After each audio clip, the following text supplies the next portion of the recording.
Good morning, and welcome back to Good Morning Tobago right here on Tobago Updates. I am your host, Shenell Felix. This morning, I have been chatting with the Tobago Business Chamber Chairman, Mr. Martin George. But before we get back into that conversation, the Airport Authority of Trinidad and Tobago will be conducting a full-scale exercise on Monday, the 17th of March from 10 a.m. to 12 noon at the A&R Robinson International Airport. The public is being advised that there will be an interruption in vehicular traffic to and from the airport. The traveling public is asked to communicate with their respective airlines to confirm flight times during this period. We thank you for your support as well as as we continue to maintain the highest level of safety and security at our airport for the benefit of all stakeholders. Guys, that's a notification for you or anyone that you know is traveling this morning to or through the A&R Robinson International Airport. Make sure you let them know that there would be some traffic interruptions happening there. Guys, this morning we are chatting with Attorney Martin George. Good morning and welcome back. Yes, hi, morning. Right. And so we chatted a bit about that new airport ceremony. And I mean, there's a lot that we could have unpacked there. But we stick to the fact that this is a great step in the right direction to increase tourism in Tobago. And you would have chatted about the importance of service, room stock, and all of that. But one of the things that have come up recently is the fact that the UK government has imposed visa restrictions on Trinidad and Tobago. Do you see that impacting Tobago's tourism in any way, specifically because we have a number of visitors that often come from that UK to Port of Spain, UK to Tobago route? I'm not necessarily sure I see the connection because the visa requirement is only for outgoing passengers who from Trinidad and Tobago, who are citizens of Trinidad and Tobago, who are seeking to go to the UK. So they are the ones who have the visa requirement. It has nothing to do with UK visitors coming to Tobago. So I'm not sure I see the connection at all.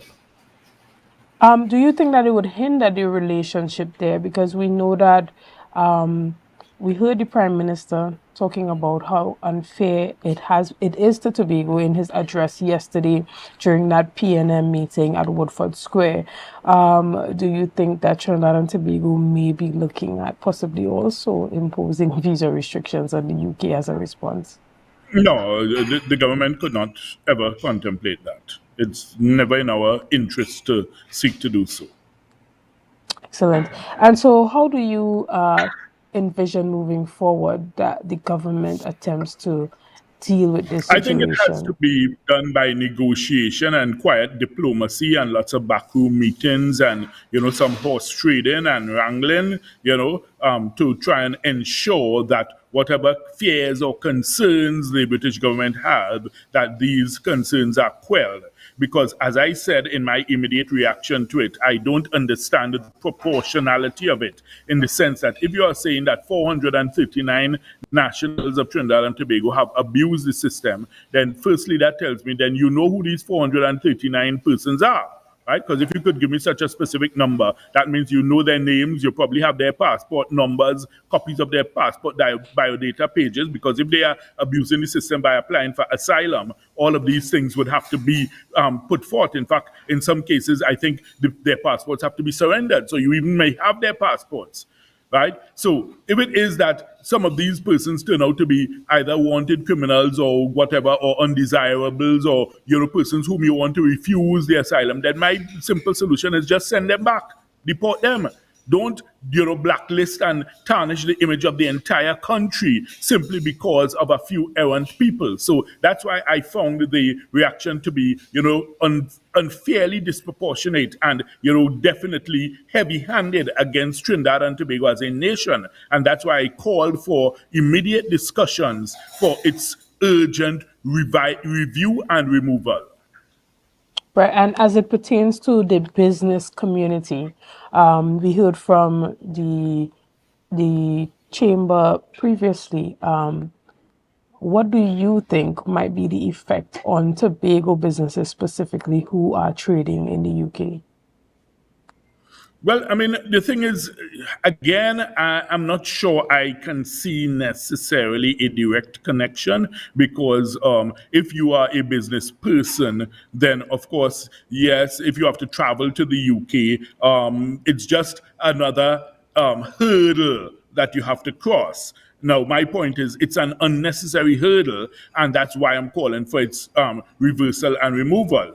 But if you are a business person, I mean, of course, yes, the cost is a little bit pricey compared to what we pay for other visas. But if you have to do business, you have to do business. So I can't see any serious business person saying, well, because of this requirement, I can't do business in the UK, or I can't travel to the UK for the purposes of my business.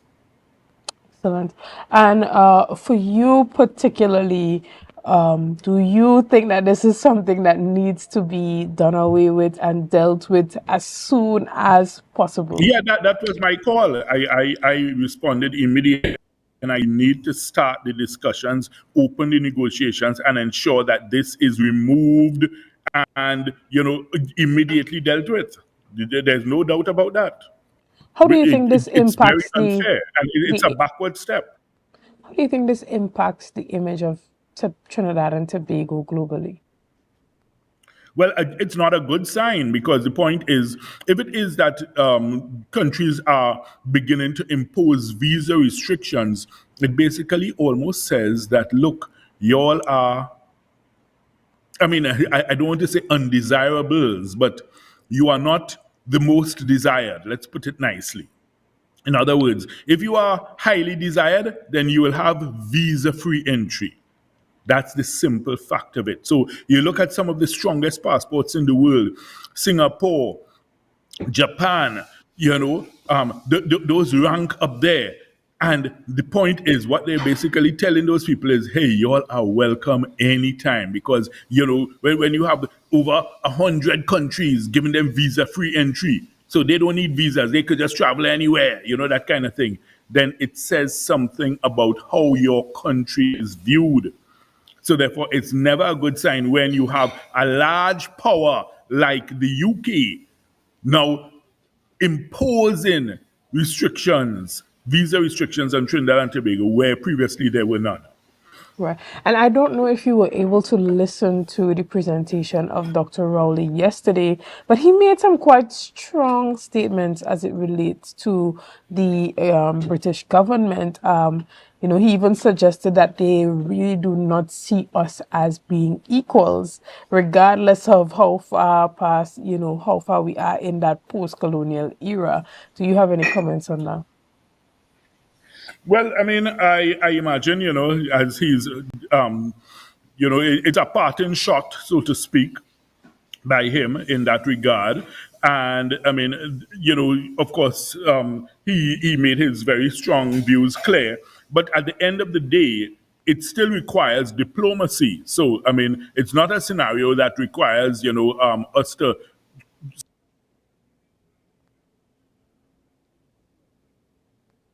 We have a bit of a technical difficulty there with our connection with Mr. George, who is the chairman of the Business Chamber. This morning we were chatting a bit about that new airport terminal here in Tobago and a bit about that UK visa restriction that has been imposed on Trinidad and Tobago. Before we close off, I asked him about his view based on Dr. Rowley's comments on the UK government as it pertains to them not seeing us as equals. And them really thinking that they are better than us, in my own words, based off of what Dr. Rowley said yesterday.